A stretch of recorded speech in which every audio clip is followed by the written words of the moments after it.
What's up, guys? Welcome back to Goshen's Games. Today I am bringing you the final video on my top 5 Resident Evil games countdown, and we are bringing you the number 1 pick, and rightfully so. The game that started it all. The game that got released back in 1996 that invented the survival horror genre. The one, the only Resident Evil. Now, as I said, the game came out in 1996. This game that you're watching is actually the remake that came out on the GameCube back in 2002. So I'm putting both of them as a number 1 spot because they are part 1. It's essentially the same game with some minor tweaks. First of all, updated graphics and updated gameplay in the remake. Better dialogue, better CG, and everything else. I will let the opening sequence go. Northwest Raccoon City, where we are searching for the helicopter of our compatriots, Bravo team, who disappeared during the middle of their mission. Found it yet? No, not yet, Bizarre murder cases have recently occurred in Raccoon City. There are outlandish reports of families being attacked by a group of about 10 people. Victims were apparently eaten. The Bravo team was sent in to investigate, but we lost contact. Look, Chris. Bravo team's helicopter was a derelict.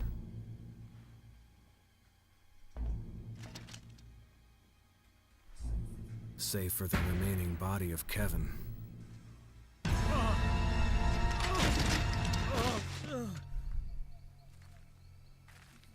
We continued our search for the other members, and it turned into a nightmare.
This way. Damn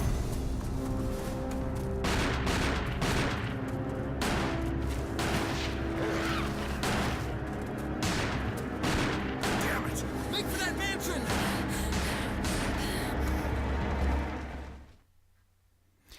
So originally, when the game came out back in 96, they actually used real actors to portray that opening sequence of the game. There are only 3 STARS members left now.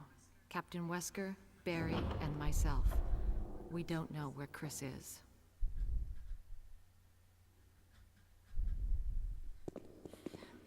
What is this place? Not quite your ordinary house, that's for sure. Hey, Wesker, where's Chris? Jill, no. You don't want to go back out there. But we've got to find... What was that? Chris? No. Jill, go and investigate. I'm going with her. Chris and I go back a long way. All right. You two go. I'll secure this area. Stay sharp.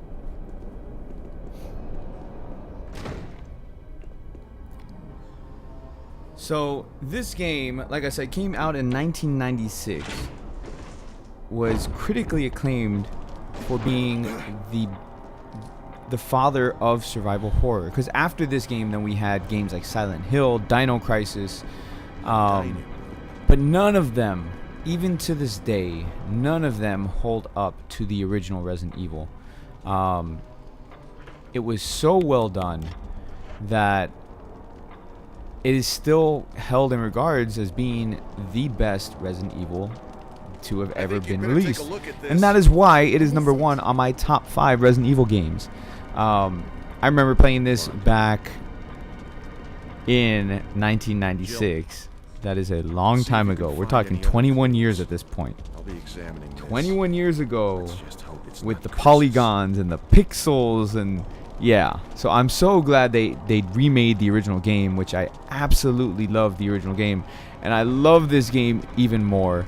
You know, the controls, it feel like, compared to nowadays, for obvious reasons, the controls feel clunky, they feel stiff. This is basically what was called tank mode back in the day. You can't run while shooting, you stand still while shooting. And I know it sounds like it's bad, but it's really not. You know, these scenes, seeing this back in 1996, you know, back in the day when they were called FMV scenes, it was horrifying. It really was. Nowadays, if you go back and you play the original game, I'm not talking about this one that you're watching right now, but the original game. Look out! It's a monster! Obviously, it's not going to be the same. It's not going to have the same feel. You might still get a little bit of jump scares here and there, but again, it's not the same feel like as of playing this one or Resident Evil 7. But regardless, this game gave us many iconic characters, 2 of which you see on the screen right here. Jill Valentine and Barry Burton. Jill has been featured since this game in Resident Evil 3, Resident Evil 5, Resident Evil not 6, but Revelations. Barry finally came back into the limelight with Resident Evil Revelations 2. Albert Wesker, who you saw previously, is the main antagonist of the games all the way through Resident Evil 5. You have Chris Redfield, who is one of the main protagonists as well. He was featured in this game. Code Veronica, Resident Evil 5 as a main character, Resident Evil 6, Resident Evil Revelations, Good idea. and he makes a cameo at the end of Resident Evil 7. Spoiler alert, guys. I apologize. I probably should have put the spoiler alert ahead of the spoiler alert, but I my bad. Anyways, guys, so this game brought many things into the limelight as far as how survival horror should be projected nowadays. You know, if this game didn't come out, we would not have games such as Silent Hill, Outlast, Fatal Frame, you know, things of that manner, because this did that much for the genre. If you ever play the Fatal Frame games, the movement of the characters, the way they interact, and everything is just like Barry. this. Any luck, Jill? No, nothing. Kind of clunky with that going tank around status. here? I That can't was the figure it pinnacle of Same survival horror at the day, Chris and now until Resident Evil Wesker. 4 came out, There's not when much they we can changed the do. way that the combat was. They changed the way that the Search for entire him game was. I'll investigate the dining room again. Okay, You know, then. this I'll game, try the door on the other a side. little bit of the story. The characters are stuck in a mansion, We could easily fighting get for their lost. life, looking for their missing comrades, Okay. while fighting off the undead. The people in this mansion have been infected by a virus called the T virus, and it Thanks. spreads when My you're brain bitten. Listen. Something Basically you happens. die and you turn into a zombie. In this hall. Got it? As you progress through the game, the story unfolds further. You find clues and different things, giving you more information that this so-called mansion is more than just a mansion. It was actually used as a science lab, testing ground for their viruses.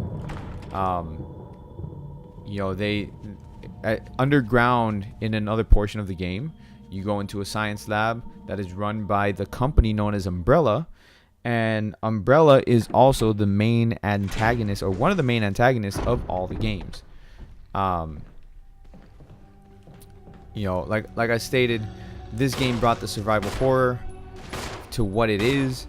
And when I say survival horror, we're talking like limited ammo, limited health items, not like what you have today in a lot of other horror games. Not saying all of them, but like specifically Resident Evil 5, which is not on the top 5 list for a reason.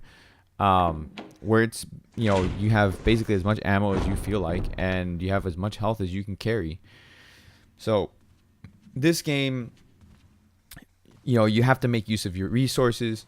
And then on top of that, like what I loved about the original Resident Evil games is that there's puzzles. You have a lot of puzzles that you got to sort out. You have a lot of backtracking that you have to do through the entire mansion, through the whole map. You have to pay attention to things, pay attention to detail, so you can figure out all the puzzles in order to progress through the game. Like right here is a perfect example of a little mini puzzle. I say mini puzzle because it's really not that hard to figure out. You want to get that shiny object that's in there, so you basically push, and then you climb on top and get the map, or whatever object this is. I think it's the map. So, you know, for a long time after Resident Evil Code Veronica, I want to say, they actually got away from doing puzzles and everything, and they went more action based with Resident Evil 4. No, Jill, no, get back up there. And you know, it was fine because Resident Evil 4, even being a little bit more action based, it still had that survival horror feel to it. You know, because the way that it did it, like you were still limited resources as far as ammo and health goes. But Resident Evil 5 kind of just ruined it and made it so that way it's an action-based game as opposed to horror. So, you know, this game, you can beat it fairly quickly, and it rewards you, which a lot of the old school games did reward you for completing certain tasks or doing certain things in the game. Specifically, this one, you have new game pluses where you get unlimited ammo, so you can just go ahead and plow through everything in the game just for fun, which I've done many times. That's why I have the rocket launcher here. And yeah, you know, it does those things for you, like I said, to reward you in the game. And where's the zombie at? Wherever it is, it's dead now. You know, you go through the new game plus, and then what it becomes then is a time trial, because with the time trials, if you beat the game under a certain time limit, you get rewarded with new guns and unlimited ammo in that new gun, or whatever the reward is, a new mode perhaps. Like I know this game in particular has a mode called enemy invisibility mode, which is insane because you can't see the freaking enemies and you have no idea how to kill them. So it gives you a new challenge, which actually that's something that we're lacking in a lot of the newer games, unfortunately. So anyways, if you have never played this game, you should definitely pick it up. I would pick up the GameCube version, which I know they've redone this game again in the HD collection. So if you want to pick it up on the HD collection, you certainly can. That's available on the PS4. And in the HD collection, it actually has Resident Evil 0, which is not on this list, again for a reason. It's definitely not the greatest game. But yeah, you can certainly pick it up on the HD collection, and it's highly recommended. Once again, because it's a classic, guys. It's a classic. It's number 1 on my list for a reason, guys. So definitely, if you've never played it, go pick it up, do yourself that favor, and play the game. So thank you very much for watching all these videos. I hope you enjoy them. Tell me what's your top picks in the Resident Evil series. If you play the Resident Evil series, I'd be kind of curious to see what your favorite games were. If you say Resident Evil 5 was your favorite, I'm gonna stab you. I'm joking. I'm joking. But anyways, guys, thank you so much for watching this 6-parter series, because we did an honorable mention. And I will catch you all later. Don't forget to like the video if you enjoyed it, and if you're new, make sure you subscribe. And if you want me to stream any of these videos, again, let me know in the comment section down below. Till then, guys, you guys have a fantastic rest of your day, night, whatever time zone you're at, and I will catch you later. Peace out, guys.